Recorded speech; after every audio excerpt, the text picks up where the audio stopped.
Be a pair of some tight pants from some far off country. I don't know fashion, but I know a pair of sturdy pants when I see them.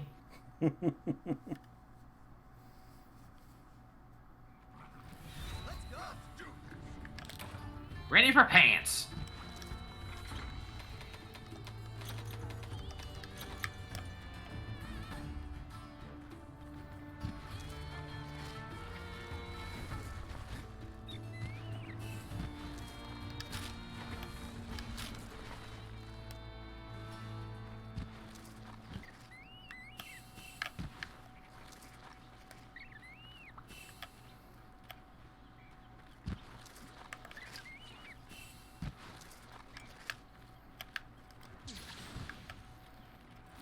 Up, Grandpa, up, Grandpa! No! Grandpa, why?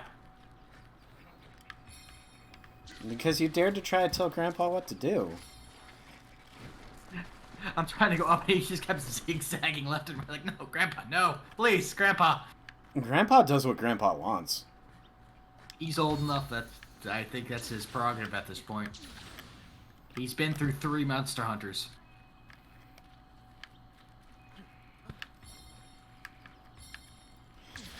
Yeah. I'm still surprised with myself that I actually broke one of my rules between Monster Hunter 4 and Monster Hunter World, where I played the same character. I just enjoy the idea of this is just the same guy just getting progressively older. It just amuses me. Though, if I do manage to pick up Monster Hunter... I do manage to pick up Monster Hunter World 2. Not World 2, the Stories 2. I want to get Stories, but on the same token, like, I want to get it on PC for a couple of reasons. The first one being, I don't have 15 gigabytes to spare on my Switch. That's fair enough. I don't. Actually I made a point a little while back to actually just buy one of the bigger memory cards for my Switch because I've been downloading games and stuff. Hello, Freya. I have the largest memory card that the Switch will support, and it's still full. It's still full. Okay, so like, I would have to give something up, and I really don't like the thought of that. All right. Get to the point where you can do your mounted finisher and then launch, because let's get spare parts. Meanwhile, I'm just gonna do, I guess I've got time enough to take some drugs.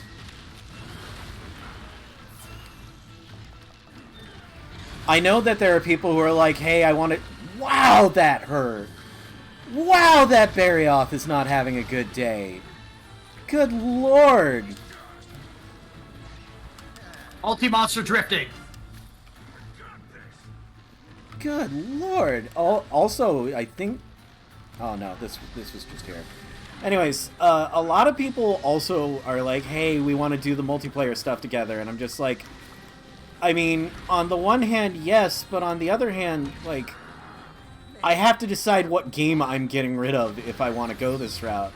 And I don't want to go that route.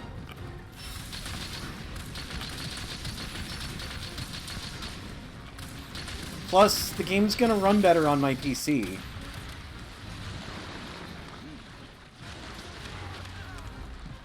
Hey, hold on, I want to grab this bunny. That's a lot of damage. Good lord. Okay. There you go. Got myself a brew hair.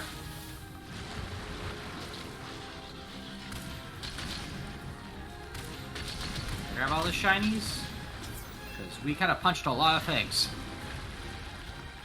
A lot of violence happened in a very short time frame.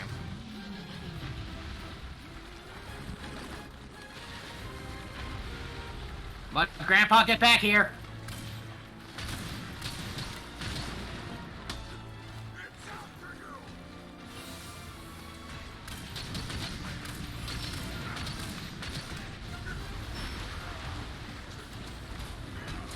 We were discussing Monster Hunter Stories too, Fenris.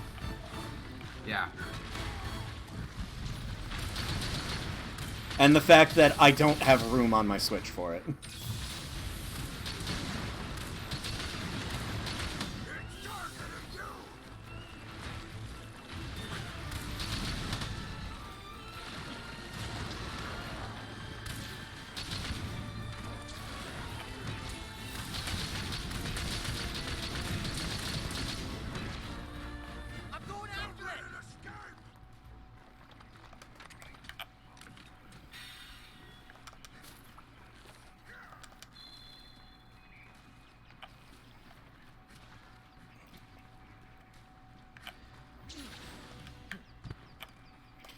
There's also the amusing fact that 2 of the 4 people in my household have also been playing the game recently.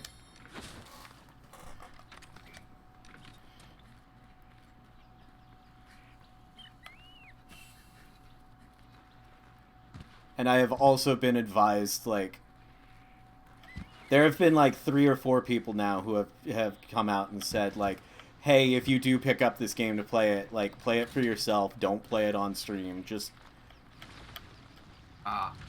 Which, you know what? I'm okay with that, because I have not been doing enough of that for myself.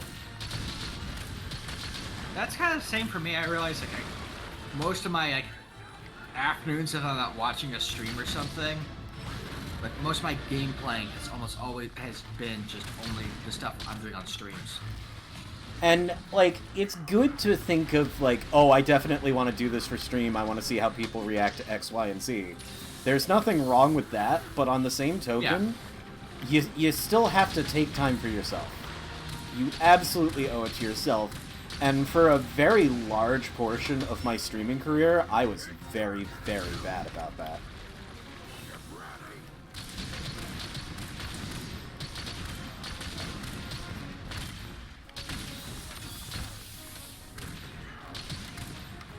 Yeah, I think that's why I picked up Dead by Daylight recently, because I actually have someone I've been watching play it.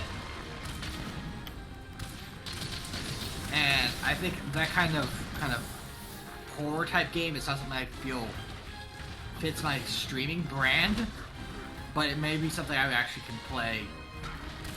No. If someone else is playing, I can join in with them, or I can be playing it by myself off of my own time.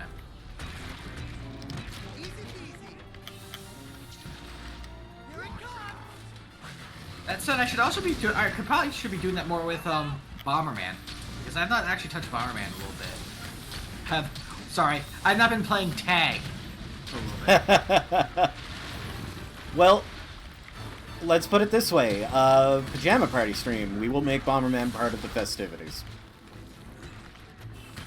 Okay. Well, the only concern I have again is I mentioned I'm doing the grindstone. TF2 well, oh, no, you're TF2 crew. What time are you doing that? I have to double check the time. Obviously, if the time I'm not doing that, I definitely will probably want to dive in on the Pajama Party, because I always enjoy Pajama Party. Yeah, you keep me apprised of that, because I always try to keep at least a little bit of a vague schedule for those streams, and I have no problems with making sure that we can get in some Bomberman.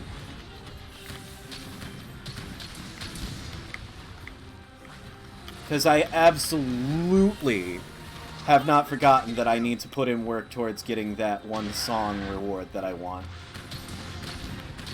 I was like, I was confused for a second, like, wait a second, why are you just running over here? It's like, oh yeah, no. Time for walkies. Let's go! Rock friend showed up.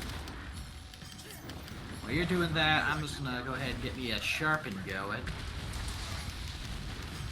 Yep, you've got time, because I'm gonna do the launch and the,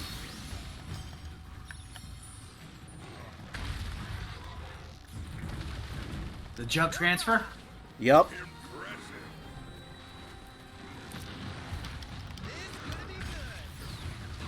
So now that it's been a while, my thoughts on riding monsters versus mounting. Or the new mounting system, I presume you're talking about. Okay, so at first, I did not like this system. At first, I felt just genuinely disenchanted with it. I'm just like, this versus world. Like, don't get me wrong, there's still the aspect of world and the aspect of just, like, flying in, getting an attack going, and then just all of a sudden I'm mounted and I can do a stun. And those felt really satisfying because they didn't have any, like, set requirements. It was just, oh, I'm doing aerial damage. And being skilled at that, you end up feeling very powerful because it's a skill. It is a talent to have. The writing system here, however, once you understand it, there's a lot of nuance to it. I am all for that nuance. I think that nuance feels really good. you end up pulling off a lot of... You're capable of pulling off some really amazing stuff. And I think it kind of plays into the fact that the wire bugs are probably... Like, some people are going to say this is a spicy take, and I don't care. I think the wire bugs are the best thing to happen to Monster Hunter. I'm gonna say it right now. And they do add a lot of extra attacks, extra mobility, and allow... They're basically the mechanic that explains, okay, this is why you can mount, so... Yeah, like, I feel like the wire bugs just full on.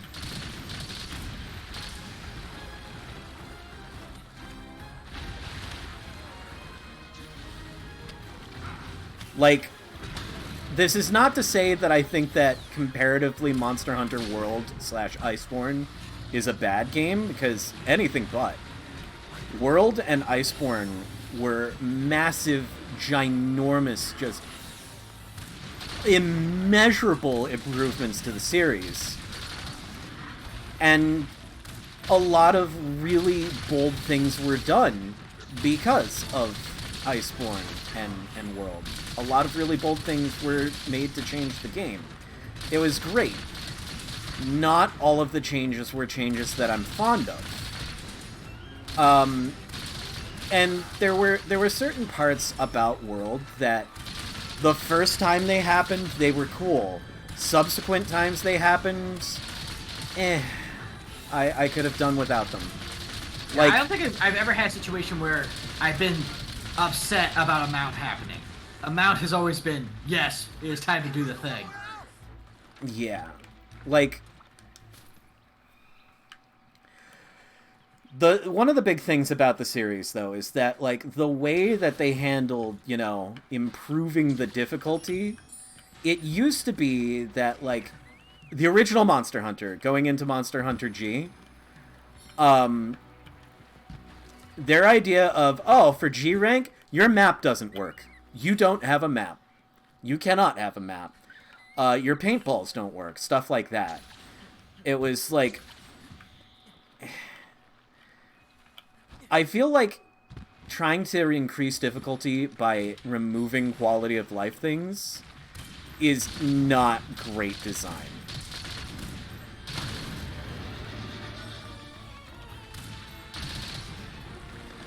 Like I never thought that was a good idea, and it was nice. It's been nice to see the series steering away from that, and instead doing other things to make the game harder. And not just raw stats, either. Like, different monsters that do different intelligent things. Like, Namiel is, like, one of the... I will not shut up about Namiel, because Namiel was, like, one of the most amazing ways that the game was just like, hey, we're gonna increase the difficulty in ways that you're gonna love. You get intelligent, resourceful monsters that have more tools and use those tools. The fact that Namiel had abilities that she could buff herself, heal herself, do damage to hunters, disable hunters, like, all of that stuff felt good, and it felt like I was fighting a much more intelligent entity.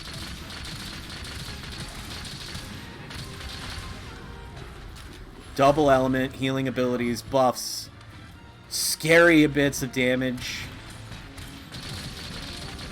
Like, Namiel's intelligence was one of the biggest things about the fight. I'm on Grandpa again? Okay. Well, time to ruin Barioth's day again.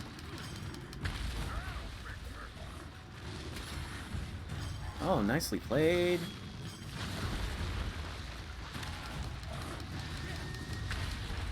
I'm just quietly in the middle of that, sharpening my horn. You're sharpening your musical instrument. This Barioth is just... Oh, there we go. That's what I was looking for. I didn't even hit the ground! Yeah, and no, I got the melon. The best part is just doing the mid-air transfer. God, that felt cool.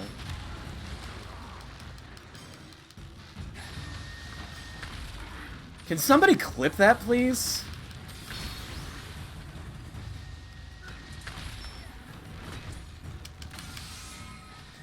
But yeah, like I want to see more difficulty in the form of terrifyingly intelligent monsters.